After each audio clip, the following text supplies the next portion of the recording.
If you're trying to cement a habit or a routine, make sure you've taken this one thing into consideration before you give up. Let me get these glasses off. There's a lot of glare. So the first thing is that if you haven't picked a specific day of the week, a specific time, if you haven't done that, if you haven't set up the alarm to like remind you that this is when you made that commitment, start there. Like you don't even need to listen to what I say next, just start there.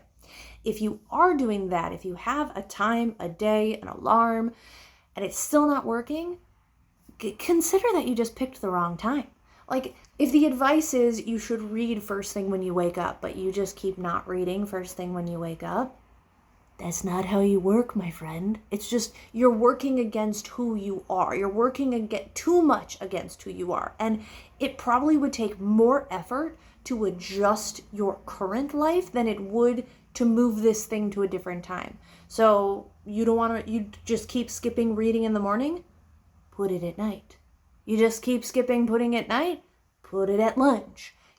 Play around and find that time where you do it more than you skip it. So you were going to skip it 8 times a week. You were going to skip it 6 times a week if you read in the morning.